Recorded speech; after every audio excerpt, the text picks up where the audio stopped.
Sir, ಇವತ್ತು ಅತ್ಯಂತ ವಿನೂತನ ರೀತಿಯಲ್ಲಿ ಅಂಬೇಡ್ಕರ್ ಜಯಂತಿಯನ್ನು ಅತ್ಯಂತ ವಿಜೃಂಭಣೆಯಿಂದ ಮಧ್ಯರಾತ್ರಿ ಆಚರಣೆ ಮಾಡಿ ಒಂದು ವಿನೂತನವಂಥ ಒಂದು ಇದೇ ಮೊದಲ ಬಾರಿ ಇತಿಹಾಸದಲ್ಲಿ ಯಲಹಂಕ ಇತಿಹಾಸದಲ್ಲಿ ಎಲ್ರಿಗೂ ಜೈ ಭೀಮ್.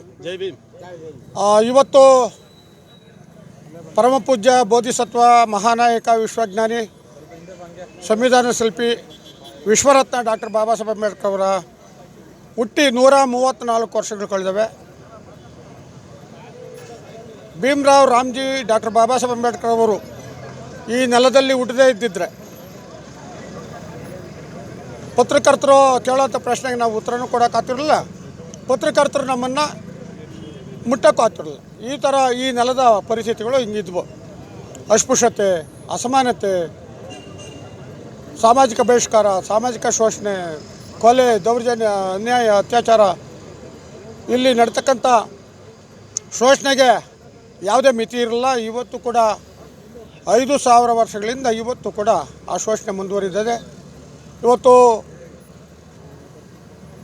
ಏಪ್ರಿಲ್ 14, 1891 ಡಾಕ್ಟರ್ ಬಾಬಾ ಸಾಹೇಬ್ ಅಂಬೇಡ್ಕರ್ ಅವರು ಈ ನೆಲದಲ್ಲಿ ಹುಟ್ಟದೇ ಇದ್ದಿದ್ದರೆ, ನಮ್ಮ ದೇಶದಲ್ಲಿ ಹುಟ್ಟದೇ ಇದ್ದಿದ್ದರೆ, ಅವರು ಅಮೆರಿಕಾ, ಲಂಡನ್ನು, ಜರ್ಮನಿ ಮುಂತಾದ ದೇಶಗಳಲ್ಲಿ ಉನ್ನತ ಮಟ್ಟದ ವ್ಯಾಸಂಗ ಮಾಡದೇ ಇದ್ದಿದ್ದರೆ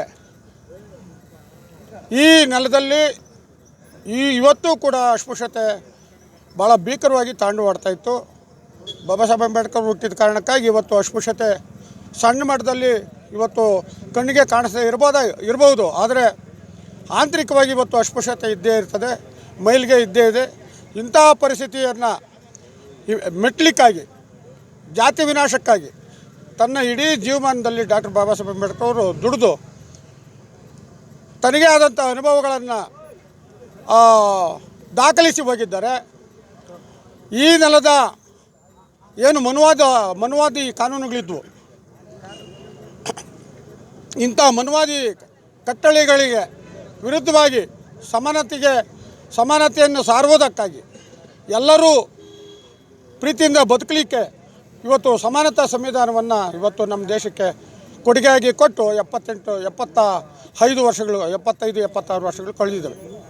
ಇಂಥ ಪರಿಸ್ಥಿತಿಯಲ್ಲಿ ಇವತ್ತು ಅವರ ಆ ಮಹಾನ್ ನಾಯಕರ 134ನೇ ಇವತ್ತು ಜನ್ಮದಿನಾಚರಣೆ ಮಾಡ್ತಾಯಿದ್ದೀವಿ. ಪ್ರಜಾವಿಮೋಚನೆ ಚಳವಳಿ ಸ್ವಾಭಿಮಾನ, ಡಾಕ್ಟರ್ BR ಅಂಬೇಡ್ಕರ್ ಯುವಕರ ಸಂಘ ತಣಿಸಂದ್ರ, ಮತ್ತು ನನ್ನ ಭಾಳ ಆತ್ಮೀಯ ಗೆಳೆಯ ಸುಬ್ರಹ್ಮಣಿ BK ಪಳ್ಳಿ ಅವರ ನೇತೃತ್ವದಲ್ಲಿರ್ತಕ್ಕಂಥ ಬಹುಜನರ ದಲಿತ ಅಭಿವೃದ್ಧಿ ಸಂಘಟನೆ, ಇಂಥ ಮುಂತಾದವುಗಳೆಲ್ಲ ಸೇರಿ ಇವತ್ತು ಮೊದಲನೇ ಬಾರಿಗೆ ಈ ರೇವಾ ವೃತ್ತದಲ್ಲಿ ನಾವು ಇವತ್ತು ವಿನೂತನವಾಗಿ ಇವತ್ತು ಒಂದು ಸಂಭ್ರಮಾಚರಣೆ ಮಾಡಿದ್ದೇವೆ. ಇದು ಮುಂದಿನ ಯುವಕರಿಗೆ ಒಂದು ಮಾದರಿ ಆಗಲಿ. ಮುಂದಿನ ಯುವಕರು ಇಂಥ ಸನ್ನಿವೇಶವನ್ನು ಅವರು ಮುಂದುವರಿಸ್ಕೊಂಡು ಹೋಗಲಿ ಅಂತ ಹೇಳಿ ಒಂದು ಮೊದಲನೇದಾಗಿ ನಾವು ಇವತ್ತು ಅಡಿಪಾಯ ಹಾಕಿದ್ದೇವೆ. ಮುಂದಿನ ದಿನಗಳಲ್ಲಿ ಭಾರತ ರತ್ನ ಸಂವಿಧಾನ ಶಿಲ್ಪಿ ಡಾಕ್ಟರ್ ಬಾಬಾ ಸಾಹೇಬ್ ಅಂಬೇಡ್ಕರ್ ಅವರ ಭಾರತನೇ ನಿರ್ಮಾಣ ಆಗೋದು ಇದು ಖಚಿತ ಮತ್ತು ಶತಸಿದ್ಧ. ಇನ್ಯಾವುದೇ ಭಾರತ ನಿರ್ಮಾಣ ಆಗಲಿಕ್ಕೆ ಆಗಲ್ಲ.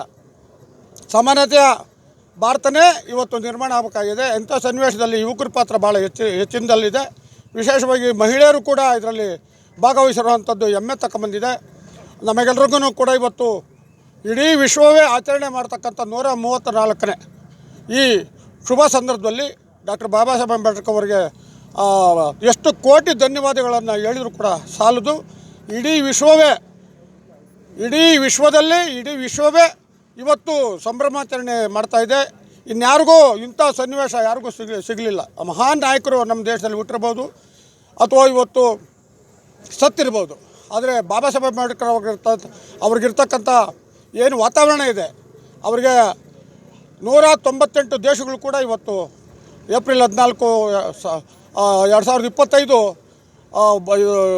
ಇಡೀ ವಿಶ್ವವೇ ಇವತ್ತು ಹುಟ್ಟುಹಬ್ಬ ಆಚರಣೆ ಮಾಡ್ತಾ ಇರತಕ್ಕಂಥದ್ದು ಭಾರತೀಯರೆಲ್ಲರಿಗೂ ಕೂಡ, ನಮಗೆ ಅಲ್ಲ ಭಾರತೀಯರೆಲ್ಲರಿಗೂ ಕೂಡ ಒಂದು ಹೆಮ್ಮೆ ಪಡುವಂಥ ವಿಚಾರ ಆಗಿದೆ. ಅದರಿಂದ ಪ್ರಜಾವಿಮೋಚನೆ ಚಳವಳಿ ಸ್ವಾಭಿಮಾನದ ರಾಜ್ಯ ಸಮಿತಿ ವತಿಯಿಂದ ಎಲ್ರಿಗೂ ಕೂಡ ಇಡೀ ರಾಜ್ಯನೇ ಅಲ್ಲ ಇಡೀ ದೇಶದ ಎಲ್ಲ ಪ್ರಜೆಗಳಿಗೆ ಎಲ್ಲ ಭಾರತೀಯರಿಗೆ ಮತ್ತೊಮ್ಮೆ ಭೀಮ ವಂದನೆಯನ್ನು ಹೇಳ್ತಾ ನನ್ನ ಮಾತು ಮುಗಿಸ್ತಾ ಇದ್ದೀನಿ.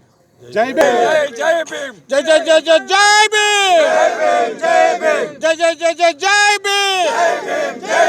ಮಹಾನಾಯಕ ಡಾಕ್ಟರ್ ಬಾಬಾ ಸಾಹೇಬ್ ಅಂಬೇಡ್ಕರ್ ಅವರಿಗೆ ಜಯವಾಗಲಿ. ಸಂವಿಧಾನ ಶಿಲ್ಪಿ ಡಾಕ್ಟರ್ ಬಾಬಾ ಸಾಹೇಬ್ ಅಂಬೇಡ್ಕರ್ ಅವರಿಗೆ ಜಯವಾಗಲಿ. ವಿಶ್ವಜ್ಞಾನಿ ಡಾಕ್ಟರ್ ಬಾಬಾ ಸಾಹೇಬ್ ಅಂಬೇಡ್ಕರ್ ಅವರಿಗೆ ಜಯವಾಗಲಿ. ಖ್ಯಾತ ಅರ್ಥಶಾಸ್ತ್ರಜ್ಞ ಡಾಕ್ಟರ್ ಬಾಬಾ ಸಾಹೇಬ್ ಅಂಬೇಡ್ಕರ್ ಅವರಿಗೆ ಜಯವಾಗಲಿ. ಮಹಾನ್ ಮಾನವತಾವಾದಿ ಡಾಕ್ಟರ್ ಬಾಬಾ ಸಾಹೇಬ್ ಅಂಬೇಡ್ಕರ್ ಅವರಿಗೆ ಜಯವಾಗಲಿ.